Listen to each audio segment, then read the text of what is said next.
Hi, I'm Kerry. And I'm Dee Dee. And this is the Kerry and Dee Dee Show. What's up, people? Just when you think, I'm done with a topic, there's nothing else to say about this topic. This topic is mute. Guess what? Something happens and the topic goes on 10. You understand? This morning, we're going through our comments, as we do. And one of our subscribers sends us a link to a video. Yes. The video is of Jamal Paris and what's his name? Spencer LeGrand. Or LeGrand, LeGrand, and they are talking about Eddie Long. Eddie Long, baby. I mean, see, now it's a different ballgame because obviously now it's not about money. Right. Because they can lose it all. Exactly. And they weren't like skimming saying things. They were saying things. Especially Jamal. Jamal seemed like he's pissed off. He's ready to lose it all because the man is really having issues.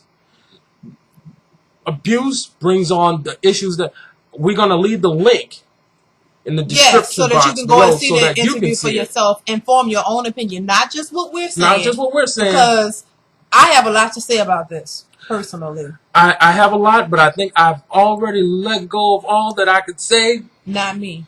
And and the bad part about all of this is that these are human beings, and because we revere these bishops, pastors, reverends, we give them all this reverence, and we put them so high above us that we forget that they're not perfect. They're not perfect. They're human beings. And you know what? I'm tired of that statement too. That I'm not perfect. I'm tired of that statement. I understand you're human, but don't play perfect if you're not that. And don't be perfect every fucking where else. And then when you raping young men, you're talking about I'm not perfect.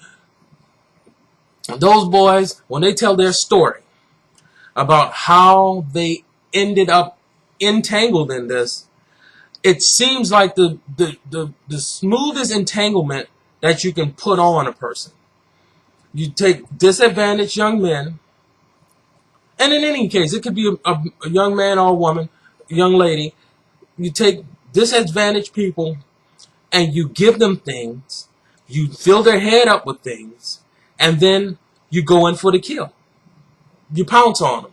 I really, really, really, really hope that anybody who has been watching us and know the back line that we have on this, really, before you hit that subscription, unsubscribe button, go and check out the video, because the young men have a story to tell, and this at this point they can lose their money talking, because the whole thing is to get the money and gag order, and that's it. Apparently, it wasn't enough for them. They need to look that Jamal Paris. He really needs. Seems like he needs more help. He needs help more than he needs money. What do you think? Okay, what I think is some people from the last videos we did about Eddie Long. Oh, not just a couple, not a whole lot of people. Some people felt like, oh, these guys were lying, and assuming that the pastor wouldn't do this and didn't do this and all that. You know what? All I can say is this: if once you watch them talk, it's very important to hear their side and hear what they're saying. Then you can form an opinion and say, hey, I think they lied, or I think they this. But my thing is this: if something like this happened to me, you couldn't pay me off to do it, And even if you did, and this just shows you right here, they were paid off, but they're still talking. So that means there are some deeper issues. Because if it was just about the money, they got the money. They would have taken the money and ran and said, whatever, we doing this for money. We got the money. They got like what? A couple of million a piece or something. I mean, that was enough money where you could go ahead, and if you was just trying to get the money and lie on this poor pastor and run and leave and get the money. No, they're still talking. And in this interview, when you watch it, it shows that when you look at this, just think if it was your son. Because I know if it was my son, it would be a different story. You know, and it's just like the church. The thing I can't understand is the church members. These men now, this boy talking about this was going on since he was 14, and how this man manipulated him, and how he eased his way in and to get closer to him. That's what predators do. That's what they do. If you look up and research how predators get under young boys, or get close to them, make them think they're your friends, or a father figure, because you didn't have that. That is a sneaky, conniving way to get up to these boys. He said since he was 14.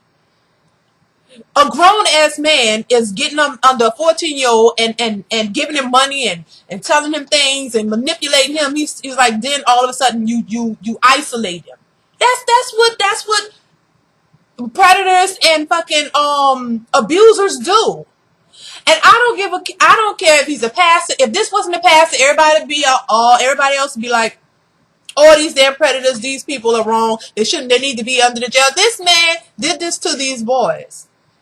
And I don't care if you're a bishop, pastor, whatever, it's wrong. You should not be a bishop. You should remove yourself and get some help. That's what I'm saying. This story keeps coming up, and like I say, there is a God. God sit high and he looked low. You can't, and what's done in the dark definitely comes to the light. You can't do this and think you're going to keep getting away with it, which he's probably been thought he was getting away with it for years, when, this probably been happening for years before even anybody ever knew anything about it. And now it's surfaced and it's resurfacing. Now you thought you could pay the guys to shut them up, and now they're still talking. They're saying, we don't care if you have to pay the money back.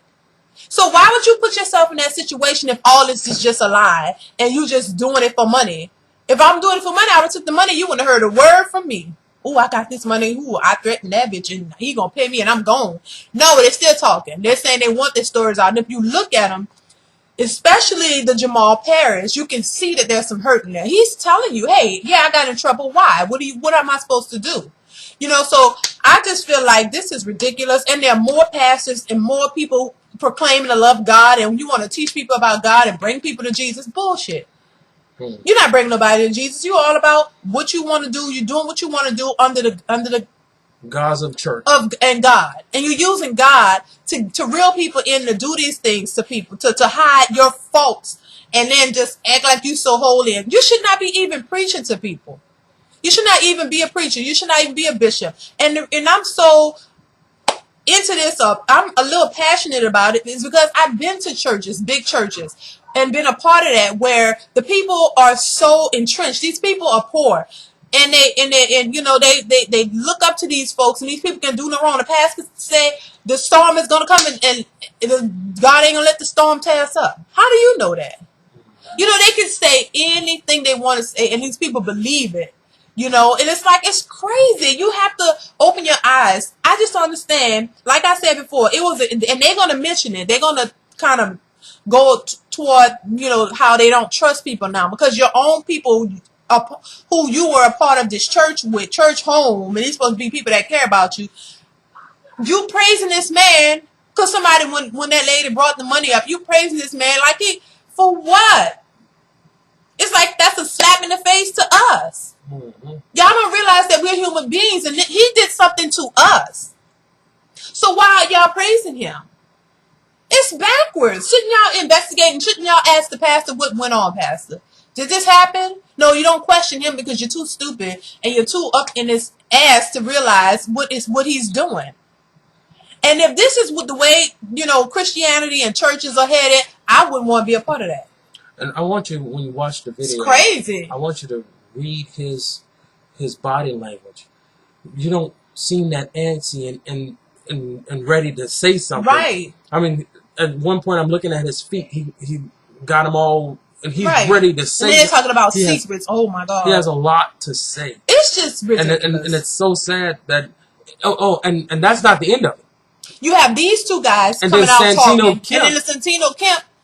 Okay, he's on Twitter, giving all the information that he has in his spirit at the time. So how come you have these three that we know of still having issues? If it was all about the money.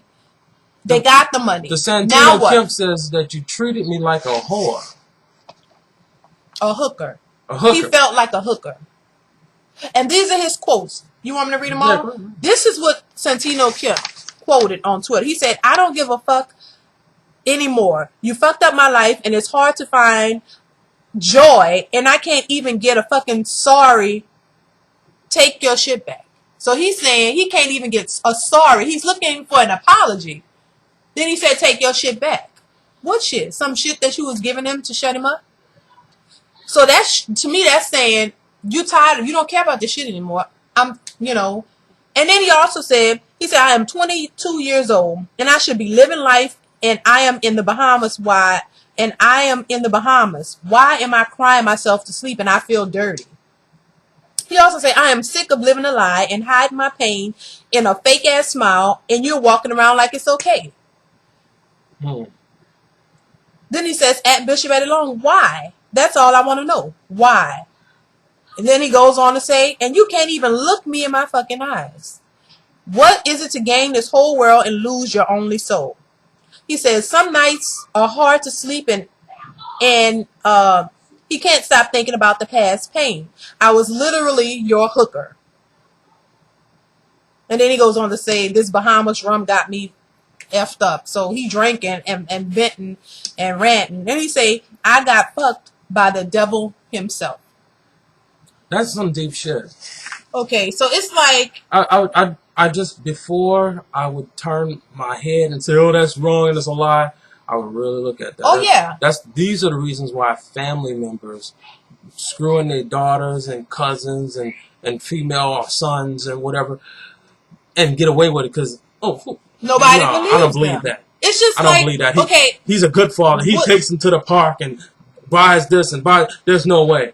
What is it going to take for people to start realizing what's happening? I just feel like enough of this stuff. There are families where you have the fathers raping and molesting the kids already, and the kids don't even have a voice. Some of the mothers don't even believe it because they don't want to believe that their husbands or boyfriends is doing this to their own children. So they turn a blind eye, and those kids are suffering. It's just crazy. But I really want y'all to check out. We really want y'all to check out the link because it shows them talking and it's the interview, and let us know what you think of that. If you think it's they're lying or whatever, but it's a sad situation to me. This story just keeps coming back. Yeah. So y'all check that out and check it out, please. And we'll see y'all later. Bye.